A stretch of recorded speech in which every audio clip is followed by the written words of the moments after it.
এই মেয়েটা কি কোনোদিনও রুটি বেলতে শিখবে না? হ্যাঁ, এরকমই বলে আমার বর। আর সত্যি আমি রুটি বেলতেও পারি না, ভাজতেও পারি না, আমার হাতে রুটি চামচাম হয়ে যায়। তো যাই হোক, দেখো মা খাবে রাত্রিবেলা রুটি, কারণ মার শরীরটা অতটাও ভালো নেই।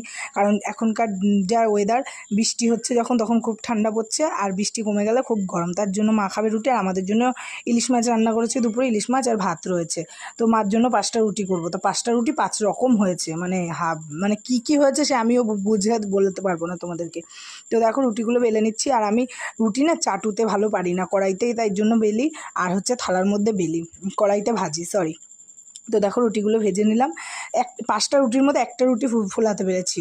বিশ্বাস করো গাইজ, এত মানে কষ্ট লাগে, আমার হাতে রুটি চামচাম হয়ে যায়। তো দেখো রুটিগুলো ওই একটা রুটিই ফুলেছে মাত্র। দেখো তো রুটিগুলো ভাজা হয়ে গেল। রুটি আর ডিম আমলেট করবো। ডিমটা আমি আগেই ফেটিয়ে পেঁয়াজটা কুচিয়ে রেখেছি। ডিম আমলেট আর চা করে দেবো। এত গরম লাগছে, মানে কি বলবো তোমাদেরকে গাইজ। তো দেখো চা খাবো, আমি এখনও চা খাইনি, মাকেও চা দেবো, মারটা করে রেখে দেবো, মা এখন ঘুমাচ্ছে, পরে মাকে দেবো। তো দেখো চা খাবো। আর বর গেছে মার্কেটে, বর বাড়ি নেই, মেয়ে তো খাবে না রুটি। আর তো দেখো ওদিকে ইন্ডাকশানে আমি চাটাও বসিয়ে দিয়েছি, চাটাও ফুটে উঠেছে। এদিকে দুধ আর চিনি চা পাতা সব দিয়ে একবারে চাটা ঢেলে নিলাম। আর দেখো আমার অবস্থাটা, রুটি করতে করতে আমি পুরো গরমে ঘেমে গেছি, মানে স্নান করে গেছি। আর রুটি করতে গেলে বেশি কষ্ট হয়, কারণ রুটিটা বেলতে লাগে, ভাজতে লাগে। আর ভাতে তো অত কষ্ট হয় না, এর জন্য আমার বরের আমি রুটি খাওয়ার অভ্যাস।